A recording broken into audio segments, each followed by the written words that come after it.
Halo saudara-saudaraku yang terkasih di dalam Tuhan dimanapun Anda berada, bertemu kembali dengan saya Rina Solihin dalam channel Rina Menjawab. Teman-teman, dunia sedang berduka, di mana pecahnya perang antara Israel dengan Palestina pada tanggal 7 Oktober. Tanggal 7 Oktober teman-teman, itu dalam rangka Israel memperingati 50 tahun ya kemenangan hari Yom Kippur, yaitu yang dikenal dengan perang 6 hari melawan 3 negara Arab sekaligus, yaitu Mesir, Yordania, Syria, yang mengeroyok Israel pada waktu itu secara tiba-tiba teman-teman. Ya. Dan momen ini dipergunakan oleh organisasi teroris Hamas untuk menyerang Israel, untuk kembali mengulangi Yom Kippur, teman-teman. Ya, jadi Israel diserang secara membabi buta dari darat, laut, dan udara. Dalam keadaan seminggu masa hening, ya, dan bertepatan juga tanggal 7 itu bertepatan juga dengan hari Sabat, ya, di mana umat-umat Israel itu memperingati hari Sabat, teman-teman. Pada waktu itulah Israel diserang secara membabi buta dari segala arah. Dan saya melihat para teroris Hamas ini juga menjebol dinding pembatas di jalur Gaza. Kemudian mereka masuk ke rumah-rumah penduduk. Ada yang naik sepeda motor, ada yang berlarian, ada yang pakai terjun payung, teman-teman, dan juga ada yang pakai speedboat, ya. Mereka melewati laut juga, ya. Jadi mereka lewat laut, udara, dan darat itu menyerbu kota-kota Israel di perbatasan. Mereka masuk ke rumah-rumah penduduk, mereka menculik masyarakat sipil, menculik para wanita, orang tua, bahkan anak-anak, teman-teman. Ya, banyak sekali yang diculik. Dan bahkan ada 3 jenderal itu juga tidak terlepas dari penculikan dari organisasi teroris Hamas. Teman-teman, mengapa ini bisa terjadi? Seolah-olah Israel kejebolan, teman-teman. Kita akan melihat, teman-teman, betapa mencekamnya suasana yang semakin bergejolak, ya, perang yang semakin berkobar antara Israel dan Palestina. Dan kita juga tahu bahwa Hizbullah dari Lebanon ini juga adalah organisasi garis keras dari Lebanon. Kemudian Iran pasti akan juga turun tangan untuk membantu Palestina. Dan di pihak Israel, Amerika Serikat, Prancis, Jerman, ya, itu berada di pihak Israel. Dan kita tidak tahu bagaimana dengan Rusia. Rusia masih wait and see, hanya menghimbau supaya gencatan senjata. Tetapi kita percaya bahwa kalau Alkitab sudah menuliskan, itu pasti terjadi. Saya prediksi, menurut Alkitab, Rusia itu akan berpihak kepada Palestina. Perang besar akan terjadi. Apakah ini penggenapan dari nubuatan kitab suci sebelum kedatangan Tuhan Yesus? Untuk pertanda bahwa kedatangan Tuhan Yesus sudah sangat dekat. Ya, bahwa kita akan mendengar berita-berita tentang perang. Kita tahu bahwa Ukraina itu belum selesai, ya, perang dengan Rusia, ya. Antara Ukraina dengan Rusia belum selesai, sekarang sudah menyusul lagi perang antara Israel dengan Palestina dan tentunya dengan negara-negara Arab di sekitarnya. Pasti itu, teman-teman, pasti itu. Kalau ini perang besar, itu perang beberapa negara melawan beberapa negara. Itu pasti terjadi, dan ini dikhawatirkan adalah awal dari perang dunia ketiga.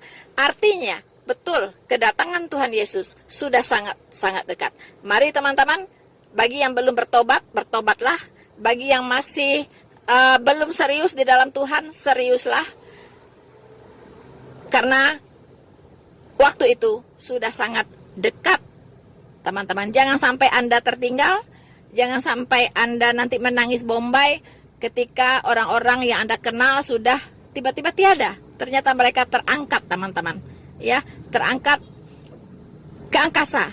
Ya, lewat peristiwa rapture. Kita tahu, teman-teman, bahwa setelah rapture itu tidak ada lagi janji keselamatan untuk bangsa non-Yahudi.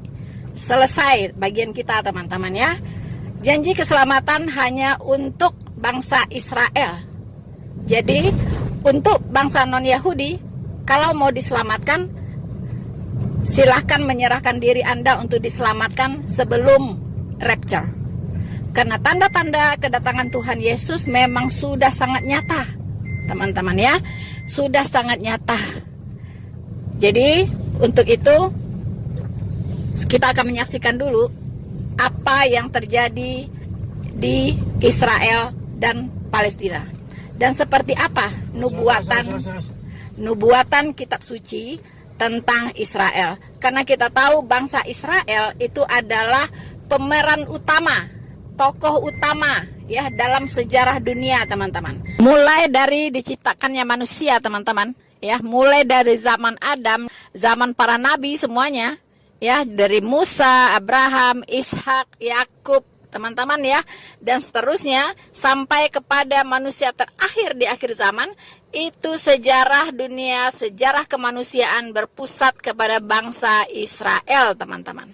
Mulai dari abad pertama sampai akhir zaman, itu yang disorot, ya kan, yang memiliki peran yang sangat penting di dunia ini, baik secara ekonomi, secara politik, dan secara agama, itu adalah bangsa Israel.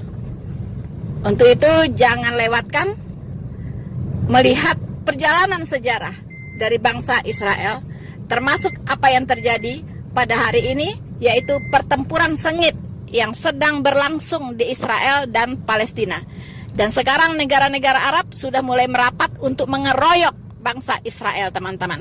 Tetapi di sisi lain, bangsa-bangsa lain seperti Amerika, Inggris, Prancis, Jerman, bahkan India itu bersama-sama dengan bangsa Israel.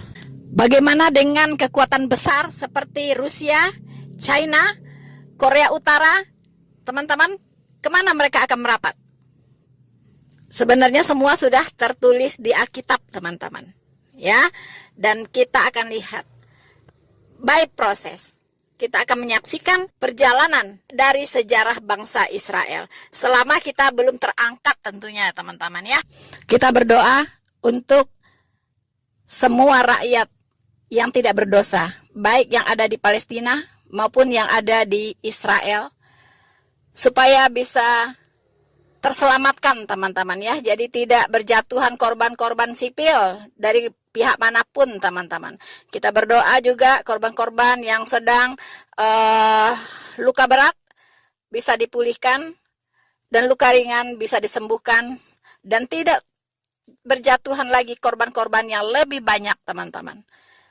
Kita mau Tuhan ikut campur dalam masalah yang melanda Israel dan negara-negara tetangganya, yaitu bangsa-bangsa Arab, teman-teman.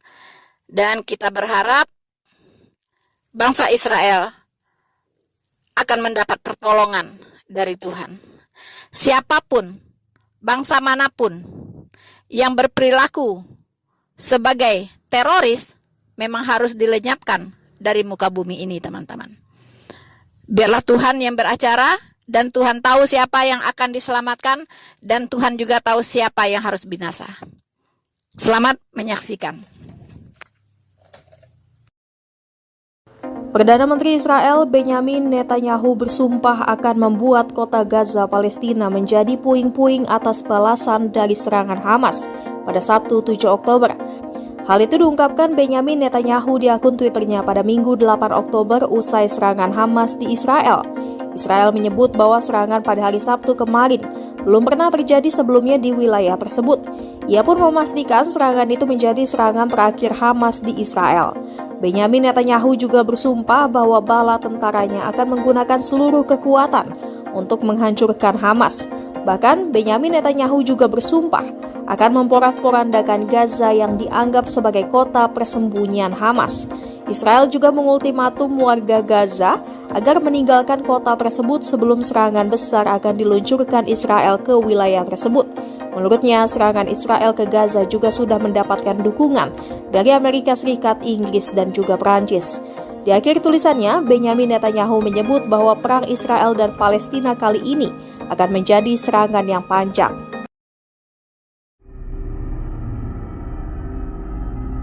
Inilah detik-detik runtuhnya gedung di wilayah Gaza akibat serangan Israel. Asap turut menyelimuti gedung yang telah runtuh tersebut. Serangan Israel itu dilancarkan pada Minggu 8 Oktober 2023. Serangan dipicu oleh puluhan militan Hamas keluar dari jalur Gaza yang diblokade. Para militan Hamas kemudian memasuki kota-kota terdekat di Israel pada Sabtu. Kemudian mereka melakukan serangan dan menewaskan puluhan orang serta menculik sejumlah warga. Serangan mendadak militan Hamas itu mengejutkan pihak Israel hingga akhirnya melancarkan serangan udara tersebut. Kini Perdana Menteri Israel telah mendeklarasikan perang dengan kelompok Hamas. Bahkan ia bersumpah akan membuat dampak yang luar biasa. Sebelumnya, media Israel menyebut 250 orang meninggal dan 1.500 lainnya luka-luka akibat serangan militan Hamas. Serangan itu disebut sebagai serangan paling mematikan di Israel dalam beberapa dekade. Sementara, Kemenkes Palestina menyebut 232 orang di jalur Gaza tewas dan 1.700 lainnya luka-luka akibat serangan Israel. Saat ini, Hamas telah menawan warga sipil dan tentara dalam jumlah yang belum diketahui ke wilayah Gaza.